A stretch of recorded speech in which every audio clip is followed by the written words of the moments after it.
live December 30th, 2025. And the handbook for the recently deprogrammed has arrived. I have it here in inventory. And as we speak, I was just now preparing the packages to ship out tomorrow. So you will get your copy this week if you ordered from this particular batch. And I think I might have 5 or so more remaining. But if you are international, you will have to get them through eBay, just because the shipping costs are very, very high. And Amazon doesn't deliver to certain areas. But if you check your inbox, you can see the books are indeed here. And I just got the package open. I added a little bit. I fixed a couple of things. And, it's just about 300 pages. And it's a consolidation of the most important ideas that have come out of the IPS think tank. By the way, if you're in the comments, just say hello and I will hand out a wrench. Adding mods. What's up, Waco Soto, Plain Decoded? I put out a live stream notification, so we should expect a swarm. The title of tonight's live stream is the Jake Paul curse. Someone asked me to look into the car crash where Anthony Joshua, the one who just beat Jake Paul, was in Nigeria. His car crashed and 2 people died. And I saw him being removed from the vehicle. Wasn't sure why he wasn't wearing a shirt. Do boxers and fighters just walk around shirtless? I don't know. Was it staged? I don't have any reason to think it was necessarily. But looking at the scene and looking at the broader context, it's probably fake. I don't know. What's the agenda here? So I'm looking into it, and I came across this thing called the Jake Paul curse.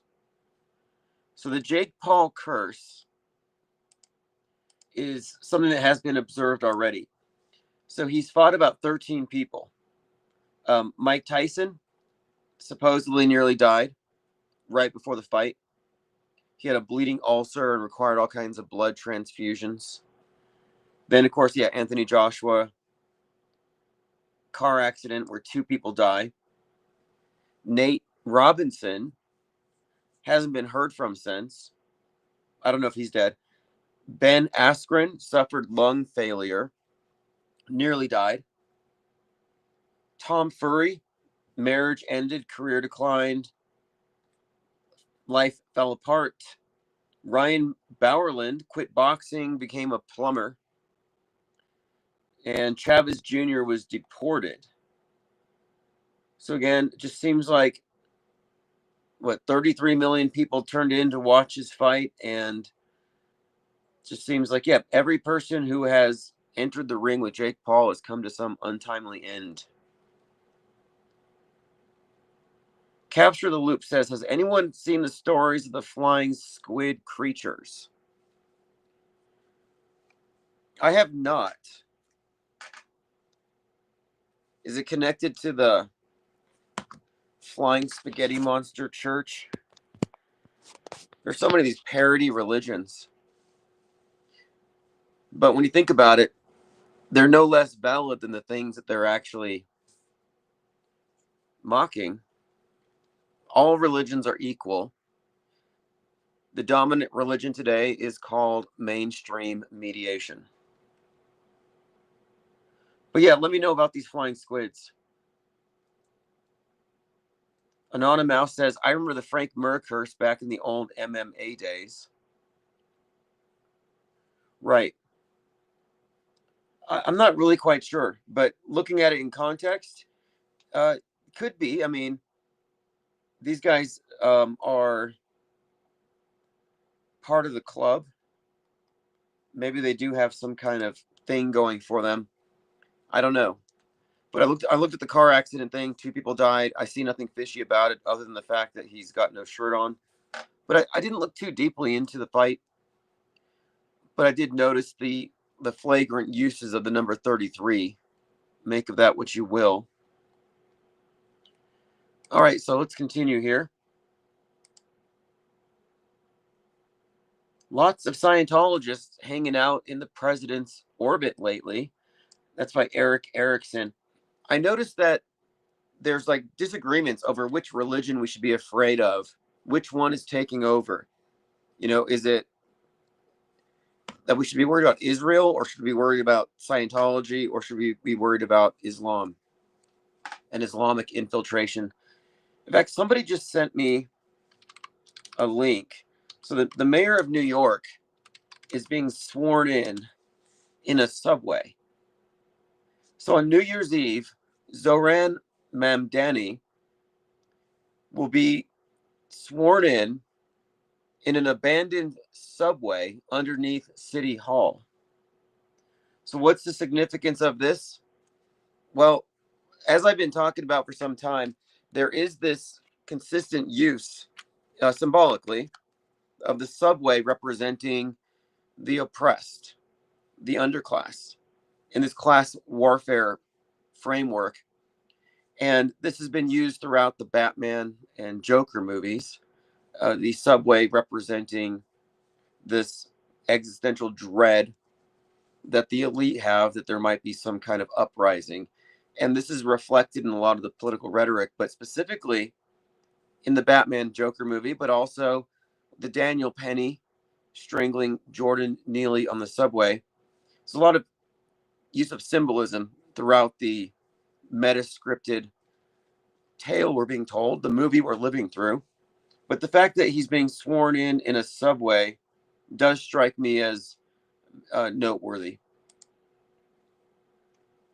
And if you're not familiar with the Batman Joker thing, it was most recently observable last year with the whole Luigi Mangione and Daniel Penny thing, where the left's vigilante is a villain to the right, Luigi killing a CEO. Meanwhile, Daniel Penny is a vigilante to the right and a villain to the left as he strangles a mentally ill homeless guy on a subway. And that juxtaposition was intentional. And there's many examples of Luigi and Joker overlapping in terms of the imagery, the archetype, the symbolism, the inferences. As similarly, Daniel Penny has been referenced in this context as a vigilante, a Batman solving Gotham's problems. Not a coincidence that as Luigi went into prison, Daniel Penny got out. But we've been talking about the significance of the subways because the Joker movie begins in a subway. You know, kill the rich is this overarching theme. But the Joker, a victim of society mentally ill, fell through the cracks. He kills some rich guys on the subway, and he's lauded as a hero. Well, that's kind of the thing with the Batman, where it starts off where he's in a subway beating up a bunch of jokers. But the use of the subway, of course, again, is just very much part of this framework of class warfare, left versus right, the oppressor, the oppressed thing. Portal Complex says Demolition Man and the Rebellion Tunnel People. Right.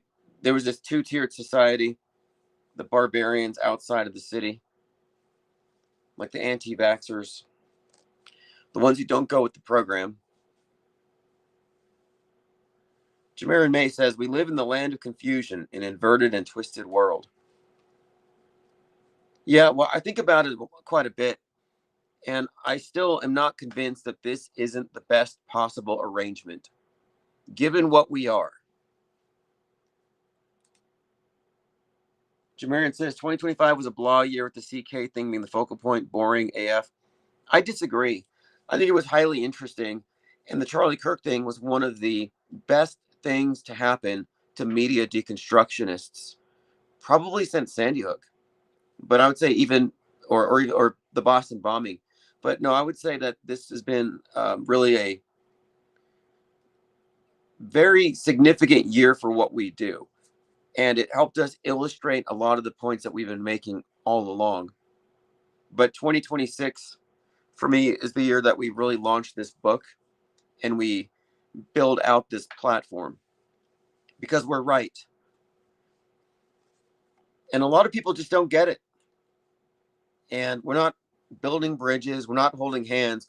We want those who don't get it to remain fixed where they are so we can help create this distinction. But 2026 could be something of a disruption year for alt media if we do this right. So that's kind of the objective here, and why I'm focused so intently on this is that there is a purpose here. This isn't entertainment. This is something else entirely.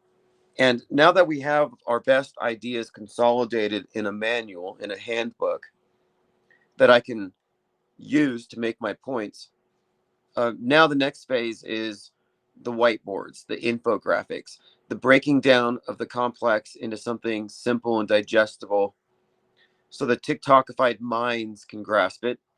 And what we want is friction. We want those who are invested in the old operating system to fight against it, to denounce it, to hate it, to cope and seethe and froth at the mouth, like Dave J when you tell him there's no chemtrails. But additionally, we want those who have already exited the duopoly, who see through the big psyops, to see the bigger picture, the context of it all, the metascript itself, the control over time, and we want those ones to join us. So yeah, we're definitely engaging in a bit of worldview. I guess you could say it's a confrontation, worldview warfare, but we're talking about this attempt to reconcile and see if those who are stuck in these orthodox belief systems and old conspiracy theories, if they're able to let that go, or if they will double down. And most of them are going to double down. I'm convinced of it. The programming is very powerful. But again, this isn't really something we're attempting to scale up on numbers to make any difference in the world necessarily. What we're doing here is we are gathering as many as we possibly can who figured this out to help us with the process of what I'm terming the great deconstruction. And this is the part that's going to consume 2026. And this is the lasting part. This is what will establish this third branch of media. The only place to platform ideas that are not totally underneath the control of their duopoly. So I have high expectations for this year. But last year started with, well, the drones over New Jersey. I mean, that wasn't boring. That was actually a great time to illustrate how we cannot rely on hearsay and on rando eyewitnesses and people making vague claims. So if you don't know what I'm talking about, there was this rumor that New Jersey was being swarmed by drones. And all of a sudden, people started uploading videos and they were going viral of these drone swarms attacking them. Well, it turns out there were 0 drones. People were recording airplanes thinking they were seeing drones. And the media helped with this. They helped really enable this stupidity. And, thankfully, Mick West raised the standards. And he said, if you're going to claim that you've seen a drone, give me the photo so I can check the metadata and cross-reference it with flight tracking data. And that's what happened. He found that every single one of these supposed drones was actually an airplane. Now, the point is this. Whenever somebody says, oh, I saw a space station, I saw a UFO, the standards are now, show us the picture, give us the metadata. And when somebody claims that they're a witness to chemtrails, I tell them, I don't believe you unless you provide evidence. And that means give me a photograph. And I offered, and nobody's taken me up on this, $100 for anybody to show me a photo of a chemtrail, and nobody's done it. Well, one guy did, and these are just obviously condensation trails from the airport down the street from him. But my point of it is, if you have the metadata and the direction, you can figure out which airplane it was. And then you can compare that with the weather data, the altitude, and you can determine whether or not those conditions would be conducive to persistent condensation trails. And that was the case with this particular individual's photos. But my point of it is, you're not going to see trails you're not going to see, quote, chemtrails absent the conditions for persistent condensation trails. So you have this mislabeling of a predictable and modelable phenomenon, and they still insist on mislabeling it. And at this point, it's just beyond ignorance. Bulbous Boxing Academy, here is your blue wrench.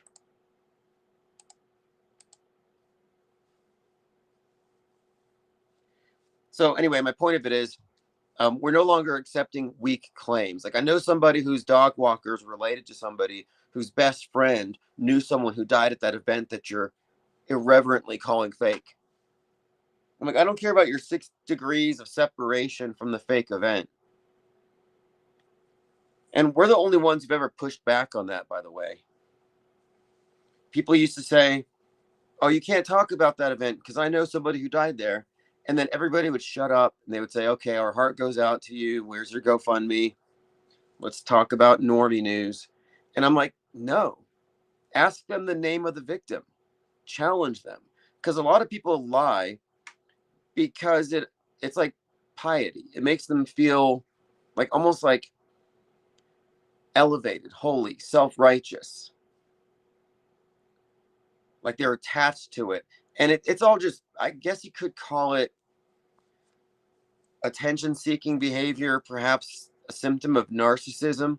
Notice me, look at me, and give me some of that loosh. But no, we have to push back against that. Thank you very much, by the way, Adrian and someone else who have picked up copies of the book.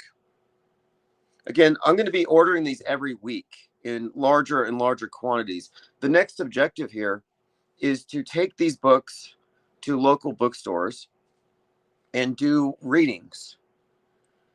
And these readings will be recorded for Zoom, probably live if I can get some assistance with the recording process. But the purpose of it is to bring up the way, like the news events of the day or recent events, to demonstrate how these things illustrate, or rather exemplify what the book is describing. So I could describe a contemporary psyop and then reference in the book the indicators or what about it would lead us to think that this thing isn't authentic. But I also plan to use the whiteboard and infographics, because what I'm trying to do here is describe a model of the world as defined by media with the various perspectives within the box. And people don't want to know that they're in a box. Like, they just don't want to know, and I get that. But, I had someone complaining, you can't label people MSM, MSM plus, MSM minus, because people have opinions all over the place. And I'm like, I'm sorry, you fell for the illusion of internal diversity, but we're stuck in big categories with subsets. But the subsets are in a predictable location within this bifurcated system. This political horseshoe model is real. And you have 2 essential menus for people to choose from. And there may be a lot of items on the menus, but the menus themselves are closed systems. This is not like an open-minded thing. People are too compartmentalized to be open-minded. And you can't claim open-mindedness if your perspective has been blinkered to remove a lot of critical information from your perspective. For example, when somebody believes the news because they see it on TV, well, obviously there's a flaw. You don't have enough information from a headline to know it to be true. So the best you can say is, I believe it because I have faith in Fox News, or I have faith in CNN. But it's a faith-based thing. It's not reality tested. So you don't have enough information to claim to have full knowledge over this thing. And my point is, we're in a world of subjective belief systems.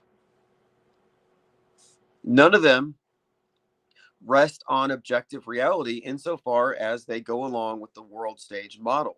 And this model rests upon an edifice of media fakery. And the fake events that we describe are beyond PR stunts. They're not hoaxes that influence a news cycle. No, these become persistent, permanent features of the world stage model. And so if you're not accounting for how bent everything is, news bent, history bent, manipulated, then you may not recognize how subjective worldview has actually become.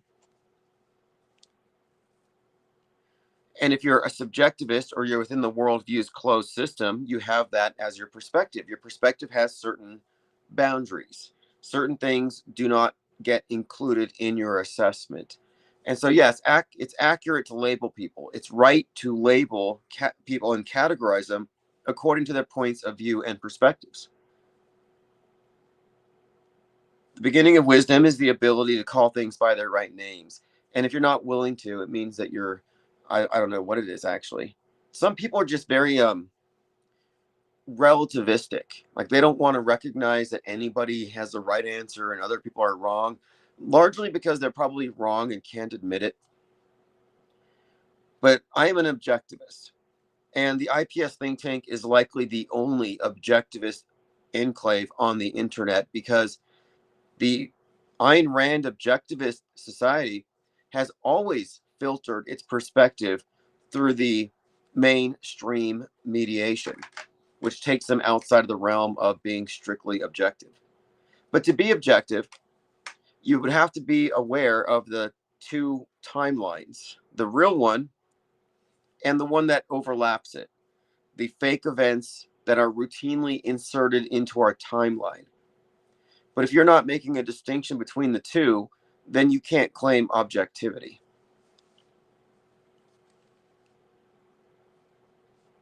All right, let's continue.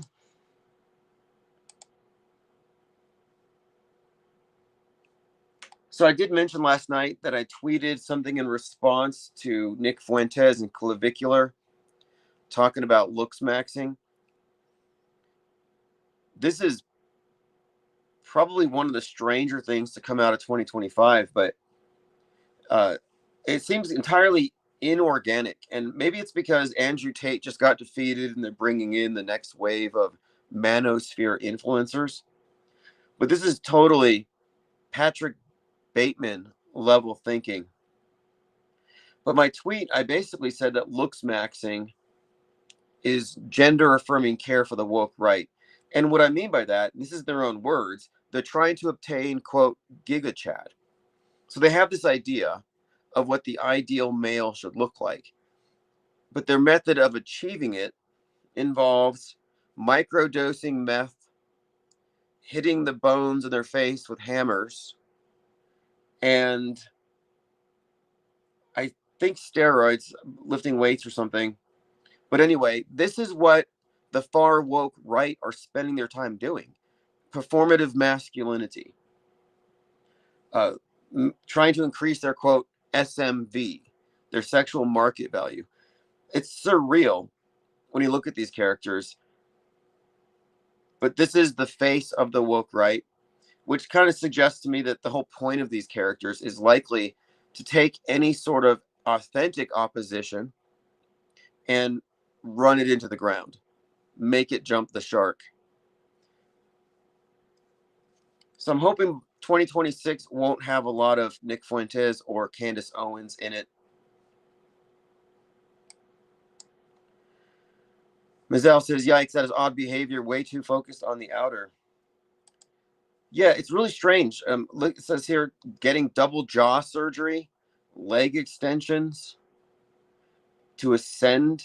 So they're talking about this as some kind of optimization, like they're like self-improvement, but it's very shallow, obviously, very judgy. I don't have a problem with it. People can do what they want. I mean, is it any, I'm just saying this is no different than furries. Just these subcultures. This particular one is, it's just an interesting development because of where it's arriving at and what its fixation is. But anyway, my tweet, which is a criticism of it, has been liked about 5,000 times, and I've been getting non-stop flack for it, which is what Twitter's for. You know, Twitter's a good place to test your ideas, to float them, to see what the consensus thinks or what the zeitgeist is indicating at any given moment. By the way, new fear unlocked for a lot of people. On December 11th, Trump signed the 6G directive to accelerate technology with AI, robotics, and human implantable devices. I saw these glasses you can buy, non-prescription, and it's like your AI companion that you just wear on your face. And all day long, you can use it like you would use AI, but in your environment, could answer random questions. It records everything that you're doing. I mean, wearable is going to happen before injectable or implantable. But I'm not the only one, and I've been saying this for some few years, but others are noticing. It seems like they already have mind reading tech built into this. I don't know how exactly, but it's obviously there with the ads. You think about buying something, you need something, and then you get a notification from Instacart or DoorDash for that thing. Or you go to Walmart, you buy something with cash at a self-checkout, and you get home, and then you're getting an email asking for a review. Etheric bliss says, way different than furries, it's self-mutilation. Is it self-mutilation? I mean, bodybuilding, physical exercise, athletics, extreme sports. These are all things that, yeah, they might involve some pain, but I don't know if you would specifically call it self-mutilation. I mean, wearing a animal costume, you could look at it in a sense as being something, maybe not self-mutilation, but psychologically, there's some mutilation there, alienation. And what is it with all these lone furries? We went from lone wolf shooters to lone furries. They said the guy that was shooting at Trump was into furries. And, you know, I hear a lot of normies talk about how Butler was fake. Like, they have no problem calling that thing staged. Now, there's questions as to whether the fireman died or not, but I see a lot of people are willing to go there. Mazel says, getting leg extensions sounds brutal and not necessary. Yeah, I've seen some people doing this where they extend their legs. But I don't know how that works in the proportions. Like, let's say you do it. So now I'm like, my ankles are like 6 inches taller, or my thigh bones, or whatever they do. Like, there might be some proportions that are still off. And then it's not going to help your kids. Your kids are going to still be born short.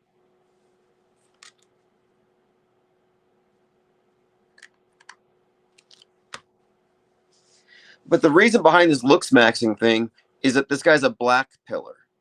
He describes himself as taking the black pill. So the black pill is deeper than conspiracy theory red pill. It says, yeah, it's all true, but there's nothing we can do about it. You could consider it nihilism and highly cynical.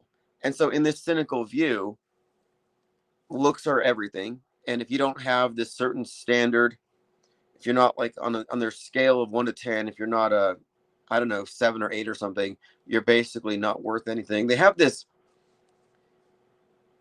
entire ideology built around it. It's definitely black pill. It kind of taps into the whole dark triad, Machiavellianism, psychopathy, narcissism. They seem to venerate Patrick Bateman. And a lot of people don't get it, that Patrick Bateman is a parody. It's not meant to be a role model. He's meant to epitomize the worst elements of materialism and greed and sexism and all these negative traits. And somehow he's become this manosphere icon. But he was definitely obsessed with cosmetics, his appearance, superficial outside, things. But sure, that's kind of what we're seeing here. Supposedly, rage bait is the word of the year. Rage bait, but I guess I've seen a lot of. I don't know if it was rage bait this year. I'm not really sure why rage bait would have been it. Because I see more engagement bait in general, not necessarily the ragey stuff. Like we're talking about manufactured outrage.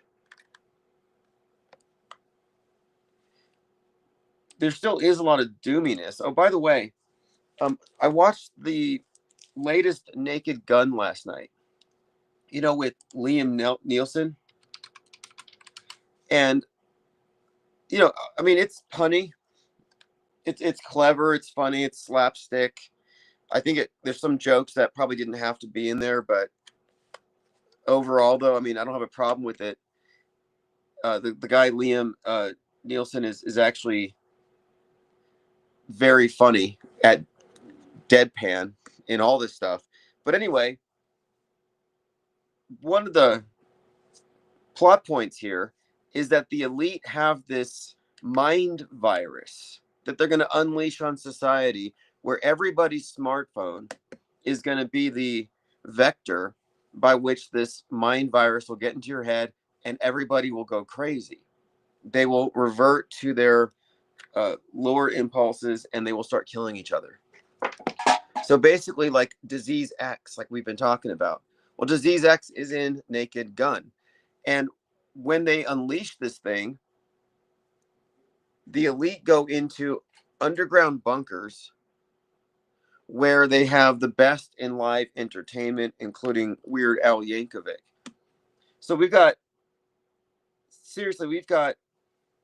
underground bunkers for the elite while the world gets taken out by mind viruses.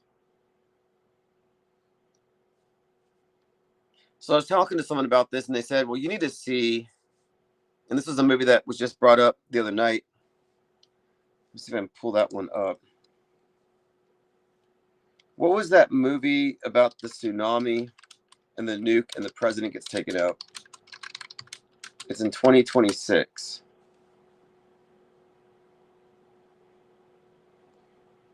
Someone told me I have to watch this other series, and it had the same theme. Some kind of situation where the elite go into bunkers and the masses are left on the surface to die. Kind of like Fallout. That's another one. Fallout is another one of these. Paradise. It's called Paradise. That's the one on Hulu. So in this series, a global apocalypse triggered by a combination of nuclear war-induced radioactive tsunamis. Season 2 premieres in February. So it's called Paradise. But anyway, Paradise, Naked Gun, reoccurring themes, bunker, Fallout as well. Plain Decoded says, I like how they use... Yeah, I thought so too. Leslie Nielsen and Liam Neeson. Yeah, I know. That's got to be screwing with the Mandela affected people. Those kind of things confuse them. Dorian says, Leslie cannot be replaced. He was the original. Well, he plays his son, and they do homage to him. And obviously, no, you can't replace anybody in that sense, but I think they did the series justice. I think it was adequately funny. It was certainly funnier than Heads of State, which also I noticed was using a lot of puns. Okay, Thrustazar says they snuck the new Fallout episodes just in time to be 2025. Yes. And remember, the season 2 for Fallout's production was delayed because of the LA fires last year, which were compared to Hiroshima and Nagasaki. If you recall, we had we were talking about, it was in the new Thunderbolts, I believe. Yes. Let me see if I can bring this up.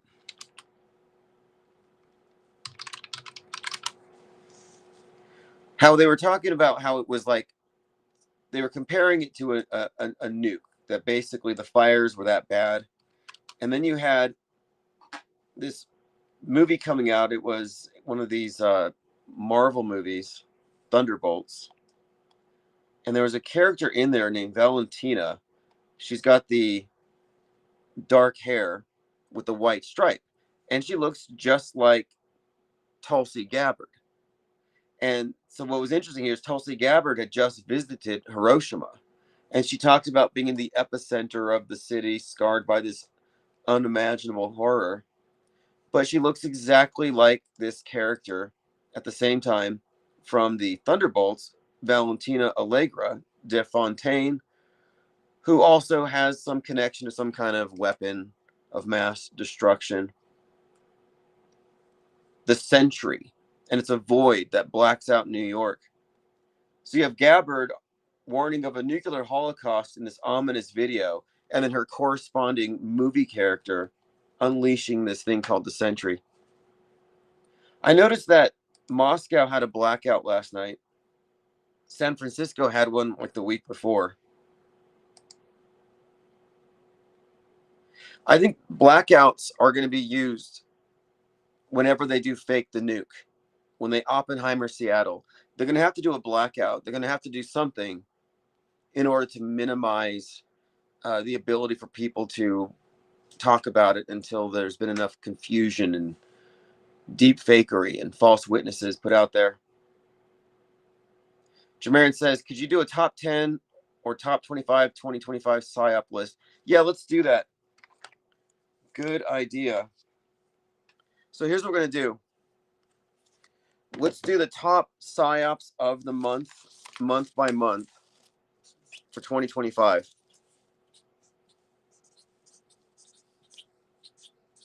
Okay, so let's see, September, October, November, December. So January. Now, if I'm going to go down the list, like, so January for me, I think the main one would be the drones of Jersey. Major psyop, lot to learn there, and the fires. Then we have to get into, I don't know if it's March or April, the stabbing of Metcalf, Austin Metcalf, the twins. Then we have July, August, we'll be talking about the Annunciation shooting. Psycho Stu, Raja Jackson, that psyop, we'll have to talk about that. Hendrix, the racist in the park, versus Carmelo Anthony, the GoFundMe wars. That was a big thing. And then, of course, September, we got Charlie Kirk. October, November, Erica Kirk, Candace Owens. We got the Reiners. And then we got the multiple mass shootings with the usual hallmarks of fakery, you know, the Bondi Beach, the Brown University. But yes, we will go ahead and we'll do a psyop with a month rundown. And maybe we'll create a list of maybe some of the better actors and the worst actors. We got to give a Golden Globey to Arson, that guy that wore the cheesecloth and used up all the theatrical blood, who then returned to the scene of the mass murder to cry on TikTok. And we got that Robbie Parker guy, Skylar Baird, the guy who looks like Robbie Parker, who was a witness at the Kirk event. We need to give an MVP award to the Squib. I mean, they're quite literally changing the course of history with these old school special effects props. I mean, a squib. It's like the shot heard round the world. This is like the squib viewed round the world. This device made this magic trick real. I wonder if Trump was jealous. Like, why? He's probably wondering, why couldn't you have squibbed me? Why couldn't we put a squib in my hat? Like, if I was directing the Trump thing in Butler, he would have come up with the whole side of his face bloody. He would have come up looking devastated, but also strong. And then he would be carried off, and you wouldn't hear anything for like 2 days. Everything would just go black out. But they were able to minimize it and make it like old news right away. They really did not, like, the Trump thing did not have the impact of the Charlie Kirk thing. By the way, that clavicular guy, the looks maxer, said there's this thing called the halo effect, which means that people who are very attractive are protected because people don't want to destroy something attractive. The idea here, he said, is that had Charlie Kirk been more attractive, maybe he wouldn't have been killed.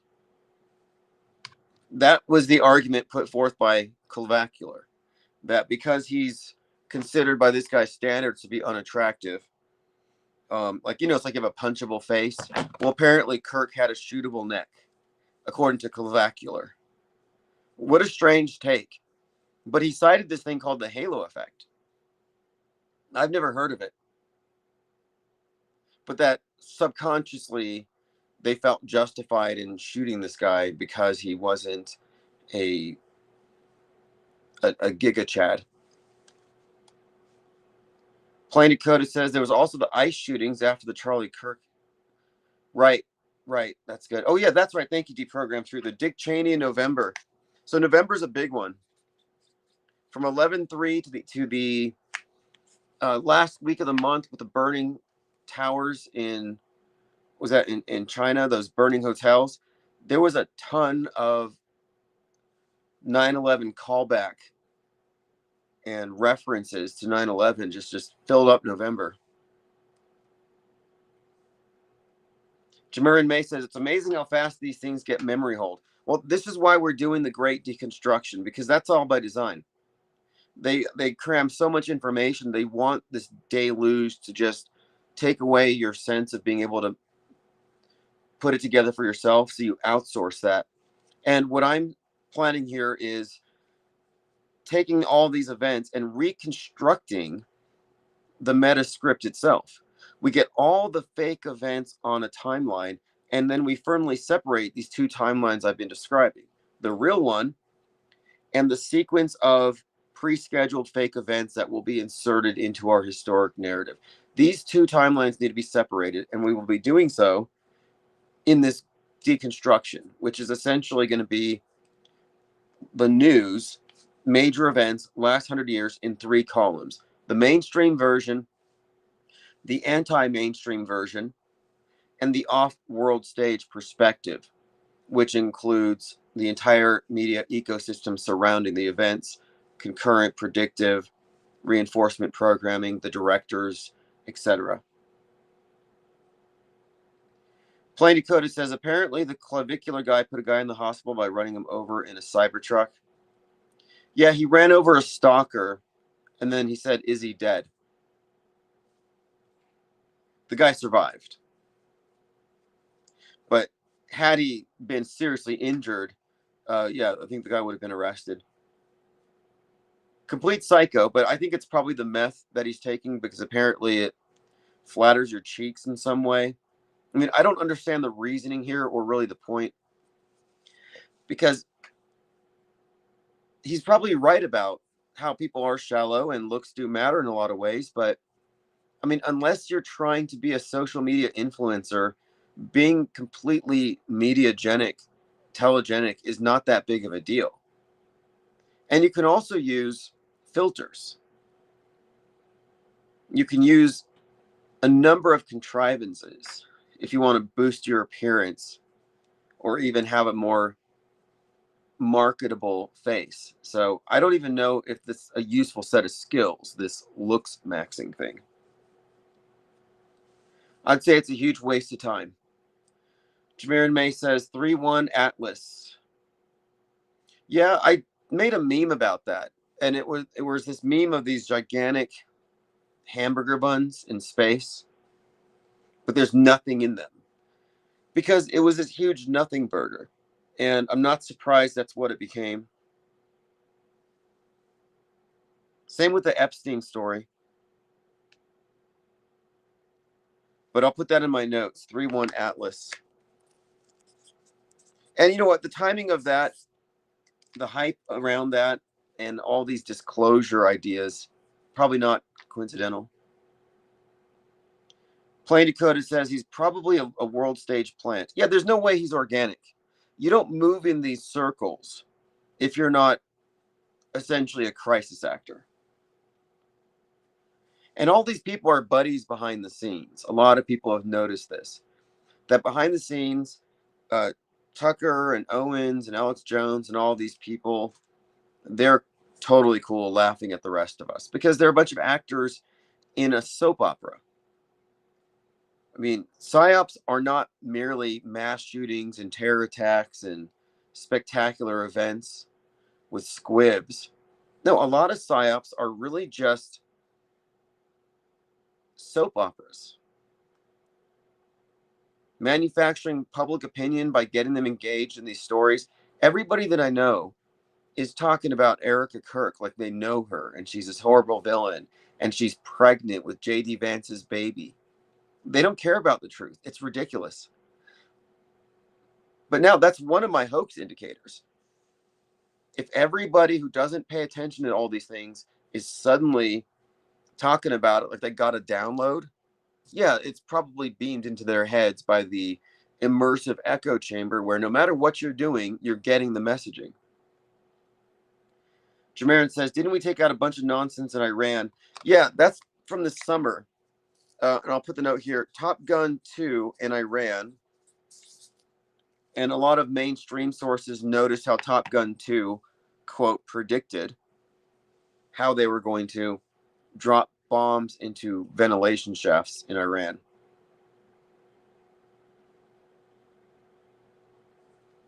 But this is useful what we're doing here. This great deconstruction is going to make the case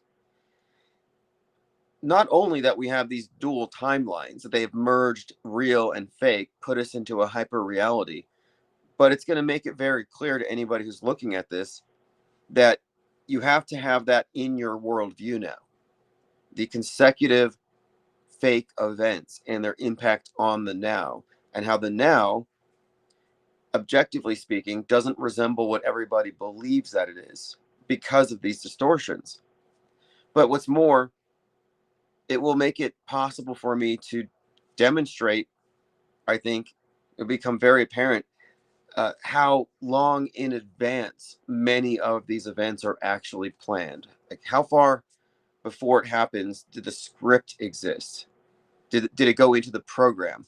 So again, we're looking at the theater of Psywar. When you go to a theater, you're going to watch some plays, you're given a program that will tell you what's going to happen at what time.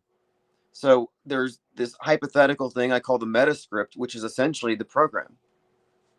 And the program is the sequence of fake events to come.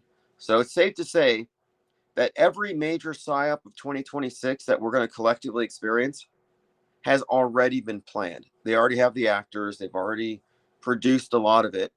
And they're going to be released in the news concurrently with some kind of entertainment version of it, some Netflix or Hulu show that will perfectly mirror what's going to happen. Like I'm making predictions right now. That is going to happen throughout 2026 with every major event that hits all the marks of being a hoax, a psyop that just checks all the boxes, all the hoax indicators are present. Whenever one of those events comes up, it's going to have something corresponding in entertainment. Just pointing it out. It's not even a, quote, prediction. We're describing the model as it exists. And there's a timeline for the implementation of psyops, which create these historic events that, again, are persistent, that become fixtures in our world stage. And the pattern is, and it's always been, predictive concurrent reinforcement. There's a pattern.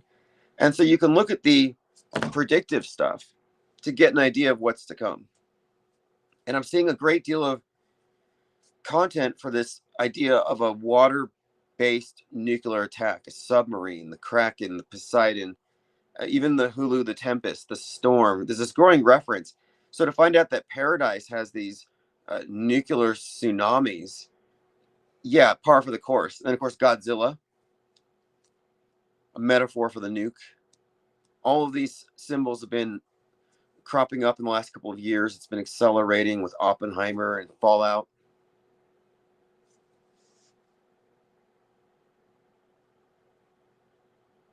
Dorian2112 says, I heard on another show that 3i is 999. We can go from there.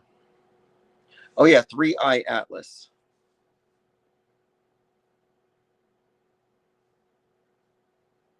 I've heard it had something to do, the third eye. I think it's like, I mean, like everything else, and I'm not saying it's real or fake, but the reportage always seems to have some kind of subtext to it with all these space things. So it's 33 billion tons. Again, why does it have to be 33 billion tons? I don't know. I think there are a number of other conspicuous things.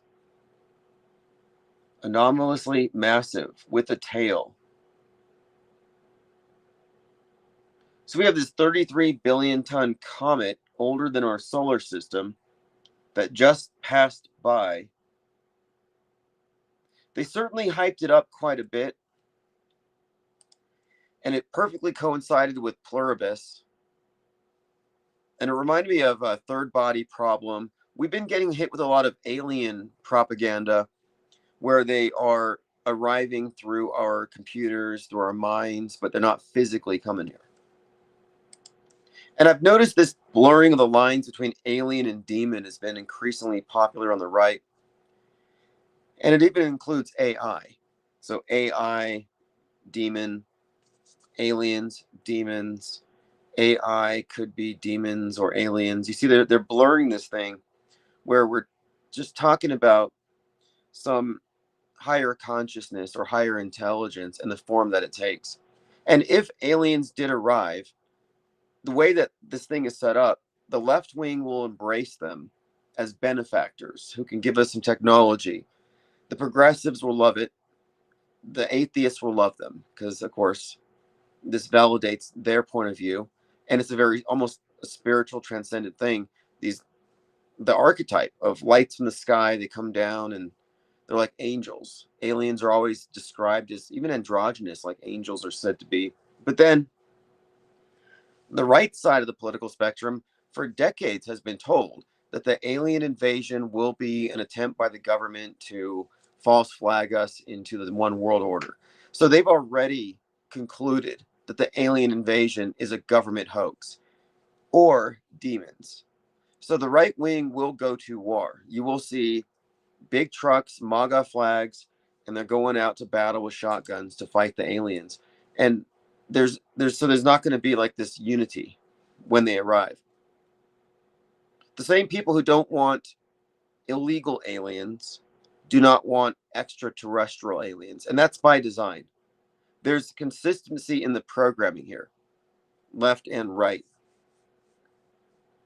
So it's on multiple levels, which makes me think that the alien stuff could also simply be propaganda designed to create certain emotional associations with the idea of the invaders that can then be applied to the terrestrial variety.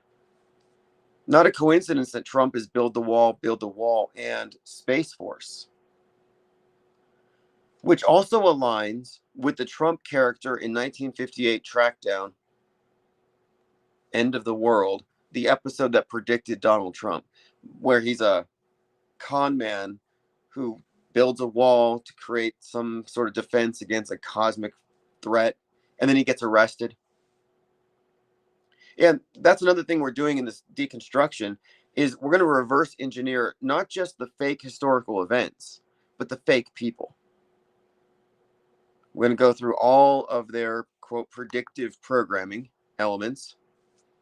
And I've already worked on this a bit. So mind mapping out all of the characters that are openly based on Trump, we find common denominators. With Trump in particular, the common denominators with all of his predictive programming counterparts are 9/11 and or surviving an assassination attempt. But it's a very consistent pattern. Deprogrammed Truther says space is fake AF. The construct of space, as the public understands it, is a way for the world state church, this mass media induced paradigm, to provide an alternative or a replacement for the archaic concepts of heaven and paradise. Because atheists don't believe in heaven, and all these different religions have different versions of heaven, and they're not compatible. So what they've done is they've created this universal heaven they call space. And this is where mankind is going to go up as one. So I look at space and NASA itself as actually more about worldview, pageantry, and utopianism. The idea of heaven on earth, of perfecting the world, of going to space and living sustainably. These are utopian ideas. And space is this make-believe realm where you can have impossible things happen. And this is seen as a worthy goal for all mankind. And unlike the other religions where nobody believes in anybody else's miracles, the space religion had the man on the moon. The man on the moon put all mankind in the same paradigm. So no matter what your heaven is, you all believe in space. So space is like this meta heaven.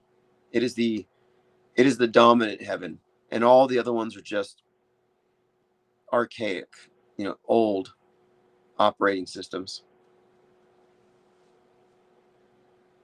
That's why I think it's so intriguing that Wall-E by Pixar is basically a science fiction version of Noah's Ark with the space ark. I'm like, they're using all these Old Testament myths and New Testament and putting them into the mainstream movies with a science fiction veneer. It's all syncretism. It's not that they just don't have any good ideas, so they got to borrow from the Bible. No, this is about replacing traditional religions by stealing the archetypes, by blending it together, creating this syncretic science fiction, mystery Babylon composite religion, which is what we're in. Nasatology. Plain Dakota says, no king's jewel heist. Yeah, that was a good one. We'll put that in there too. So the crown jewels get stolen during a No Kings protest, and the Netflix corresponding show, Lupin, has the characters in the Louvre, same place, stealing the necklace of Marie Antoinette, who lost her head during a No Kings protest. And that week, because of the lavish parties at Mar-a-Lago, Donald Trump was represented on the Drudge Report, and this was a Governor Newsom created meme. It was Trump as Marie Antoinette, who is depicted as decapitated at the Paris Olympics. But you get it. Marie Antoinette's necklace, crown jewels, no kings, Trump as a king, and the sentiment here, like the anti-CEO stuff, the anti-Musk stuff, that's been a pretty big theme since like fall of 2024. Plain Dakota says NASA's space helmet equals ridiculous cult hat. Well, what you're seeing with the astronauts in space, they're levitating. And levitation is like an early Christian miracle. They're levitating. They've risen above the world. They have God's eyes view. They can see the whole world. And from up there, we're only one. They call it the overview effect. They say when you see the Earth from this far away, you rise above politics, you rise above religion, and you just see the need to save the planet. And so this environmentalism is another aspect of this religion where you replace God with Gaia. So you make God mad with wickedness, God floods the world. You make Gaia mad with pollution, ocean levels rise, and Gaia floods the world. By the way, I think I'm going to go watch the new Avatar movie tomorrow. Avatar has been used to recreate the blue marble effect, Gaia worship, the idea of the planet being sentient, and the West is like the enemy of the Earth's consciousness. The West is this caricature in James Cameron's view, but Cameron is a major league metascripter, as we've often talked about. So when we get into this deconstruction, we're going to analyze and reverse engineer these fake characters and the directors and show how interconnected it all is. One of the things that we had uncovered in the last couple of years is how much you'll see where a movie that contains some element of, quote, predictive programming will also predict or foreshadow other events that may not have happened at the time when people notice it's the first examples. So, for example, movies that predict 9/11 that came out prior to likely have some kind of 2020 reference built into it.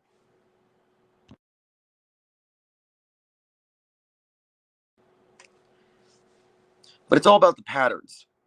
And if you're stuck in the 24-hour news cycle and you approach every day like fake or real, and you're not thinking about how it's been consistently fake, and even if it's not fake, it's framed by fakery.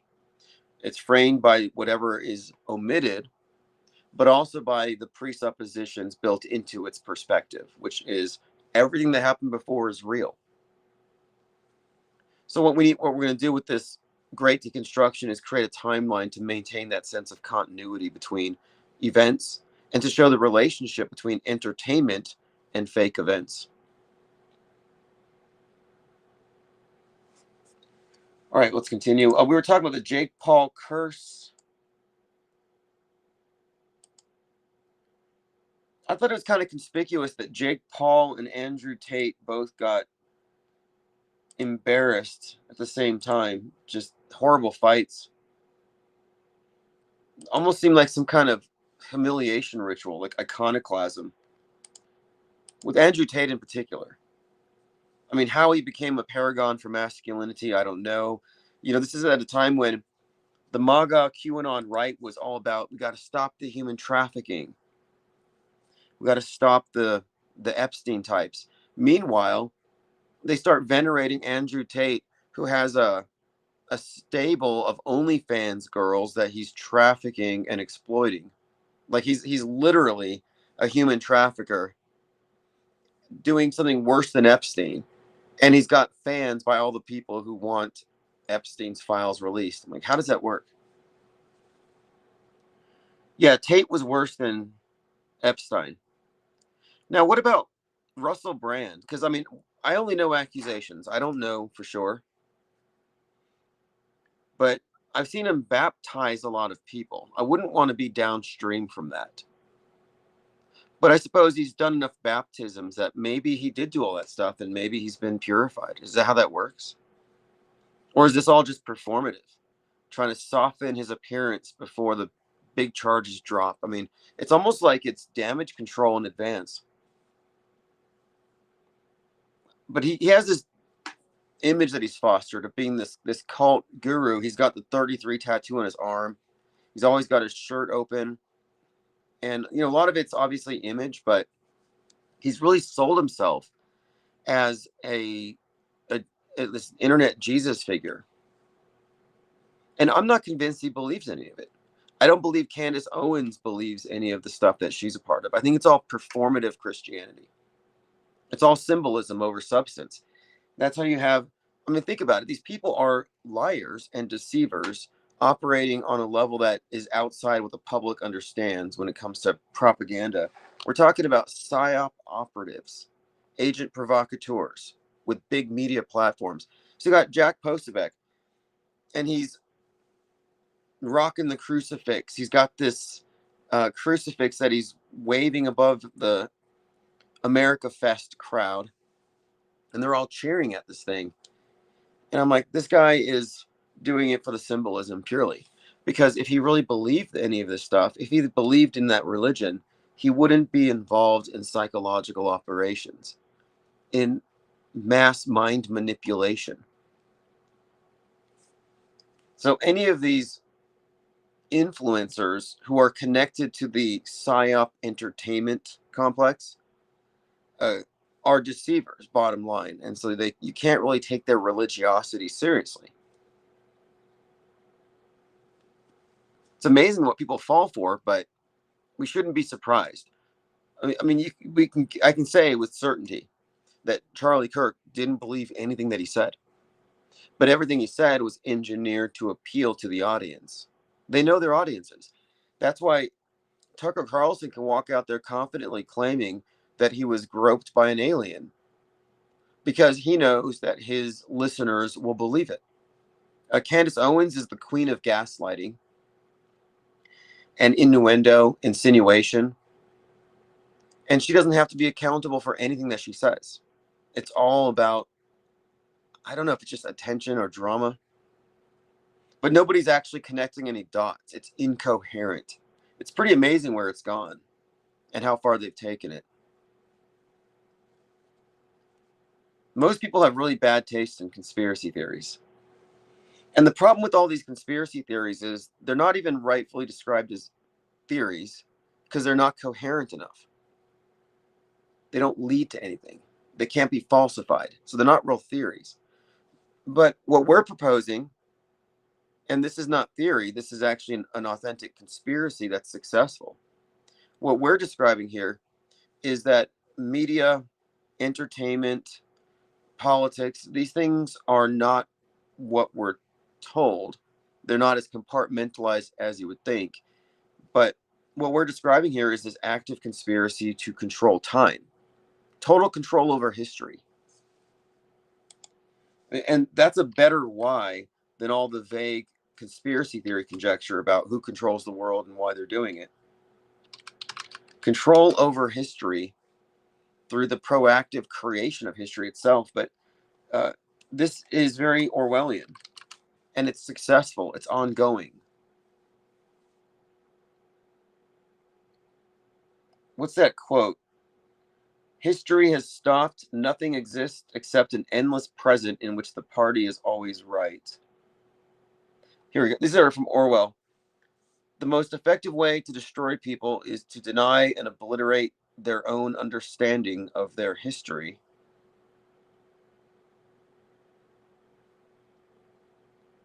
Who controls the past controls the future. Who controls the present controls the past. So when we're talking about fake news events and the insertion of simulations into our timeline, we're talking about control over the present with events that become grafted into the history books, that become baked into our Truman Show. So they're controlling the past because news becomes history. Their fake news becomes our fake history. And they control the future in this way. But it's beyond just retroactively changing things and retconning things to suit contemporary interests, but it's actually about the proactive creation of history. And one of the things that's going to be revealed in our great deconstruction efforts here is not only the long-term planning, but what this suggests. Like, what are the implications of this level of creative control over history itself? And what does it invalidate? What does it reveal as rigged and bullshit and not worth paying attention to? And really what it's about here is reallocating your resources. You only have so much bandwidth. So what difference does it make? You find out certain things aren't worth fighting for or over. So you allocate less loosh in that direction. You kind of tune it out So you intellectually respond to it, you understand it, but you're not reacting to it emotionally. So there's reactivity and then responsiveness. And the reactivity is they believe the headlines, they respond, they react, they're fighting in the info war. The skeptical approach is not to react, to suspend reaction, and then respond when the facts have arrived. So people may want to cling to the illusion of control that they get through participating in politics and tweeting and stuff and going to rallies. So I understand that, because these are traditionally thought of as, this is how you express your power, you vote. And it's like, there's no harm in letting that go. And you're deceiving yourself if you're not considering the full implications of what we've uncovered here. And that's the part that I'm revealing, because everybody knows about fake events and psyops, but until you put it all into a timeline and look at it long term, and then consider the implications of the long term planning of this, you may not arrive at a comprehensive view of how totalitarian this actually is.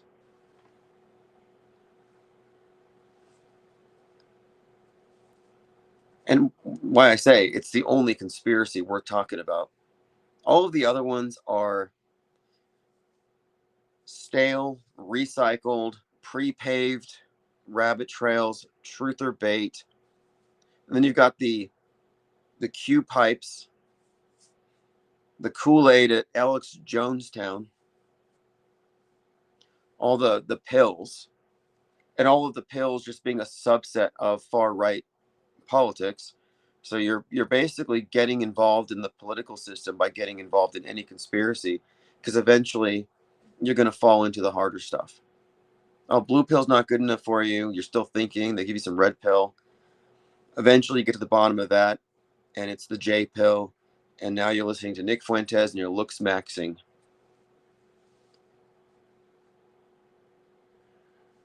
All right, let's continue. Now we're talking about reverse engineering characters that are involved in various psyops, world stage characters, but also want to do deeper studies into specific actors and actresses and how they carry various archetypes with them across multiple movies. And recently, I was listening to Elon Musk talking about how they were filming Iron Man 2 at a SpaceX factory, and Scarlett Johansson was there. And what that got me thinking about is how she was in Fly Me to the Moon, about faking the moon landing. And she was in Asteroid City, which kind of tells the story of Stanley Kubrick and insinuates a lot of these things. And there's some other elements there as well with that particular actress. But as we go through these, you'll see that they carry certain repeated themes across multiple movies. Recently, I was talking about Ed Harris and Christoph in The Truman Show, the Man in Black in Westworld, or Kane in Top Gun 2. How you call it typecasting, but I talk about this as archetype casting, where it's beyond just the typecast. It's like there's something else that also carries onto their world stage persona. It's very apparent with Jim Carrey, for example, who has been associated with the Dog Star and Sirius, the number 23, and Illuminati stuff for a long time. And his archetype could even be the Fool, the Fool character in the Tarot, which is a representation of somebody waking up to the fact that they've been deceived and they're beginning the journey of awakening. And that's what Truman is in a lot of ways. He's a fool until he realizes that everybody and everything is a lie. And then he begins his journey. So you have these like somewhat profound subtexts that delve into the occult or spiritual concepts that are embedded into so many actors. And we get into the Tom Cruise 33 stuff. Even that is, it's all sun worship. It's all the solar hero archetype. And that's a consistent pattern with his work. And it all ties in, of course, to Scientology, which, You can laugh at it, but it's sort of this Gnostic science fiction space religion thing. But remember, if you haven't opted out of it, you're a nasatologist. So what's the difference? They're both space religions. The only real, I guess, difference would be Scientology has better actors. Oh, speaking of Tate, when Tate went under house arrest, the movie Speak No Evil came out.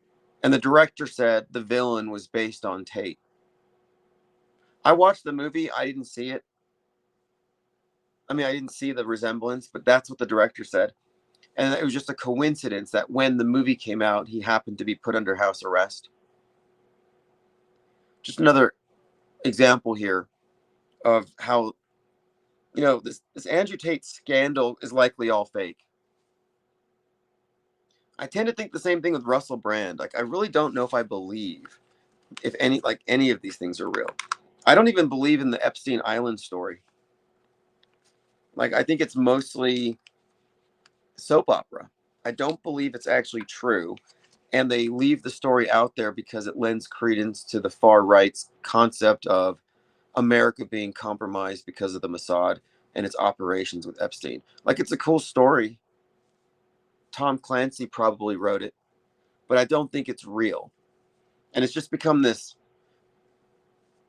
stale political football. And every other month, it's like, well, the Democrats did it. No, Trump did it.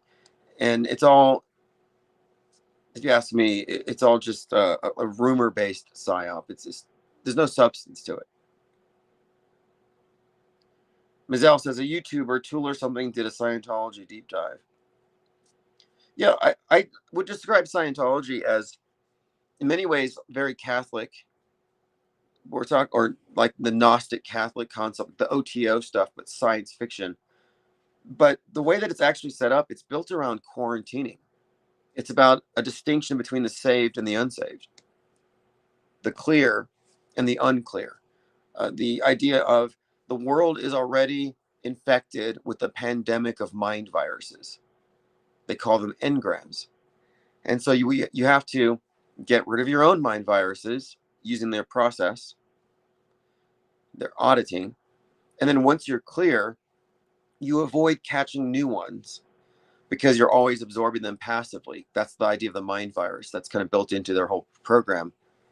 So then eventually you have to separate from the people who are carriers who won't get clear. So now you're surrounded by a bunch of clear people and you want to clear the world. But it's really built around the quarantine idea and trying to get people to recognize that they're all contaminated. And I've described this quarantine model and the concept of the pandemic outbreak as a way of reintroducing into the modern paradigm the notion of sin and saved and the unsaved. It's very much like whether it's a virus, a mind virus, an engram, it's the same kind of remediation. In other words, quarantine the believers and do something about the other ones. And it's about purification. And I think we're just about there again. I think the next big thing is going to be the lockdown of the internet, analogous to how we locked down in 2020. So in other words, some kind of measures put in place to deal with mind viruses. I think that's what's coming next. And it may even be to confront the problem of deepfakes, but I think it's going to be more geared towards censorship, specifically of the right wing. But we'll see where that goes. Disease X still seems to be on the agenda. And as I mentioned, the Naked Gun movie revolved around this idea of essentially a mind virus that causes everyone to revert to, I guess, some kind of, here it is, the infection. Here it is. It says the villain, it was I don't want to give any spoilers, but it comes out through the phones. So the phones are the way that this thing transmits to everybody, which is kind of believable. That's kind of how it happens, if you think about it. All right, well, I'll continue to upload archives nightly. I want to say thanks to those of you who picked up the book. I'm shipping out the copies that I have. I'll process the remaining orders tonight. I'll put a link below. I think there might be one or two more left. And then I'm going to roll it over and order more copies for the next week. And we're going to begin the next stage, which is, it's not about promoting the book necessarily, but it's about promoting this framework, this model of media, this perspective, the so-called off-world stage perspective. And I would argue here that if someone takes that perspective, even as a hypothetical, they're probably going to stay there. It's like the overview effect. You know, you go far enough away from it, you see the big picture, it alters your perception of it when you go back down. And I think this off-world stage perspective is irreversible. I call it mind war inoculation. You're susceptible to mind viruses as long as you're a passive consumer of media.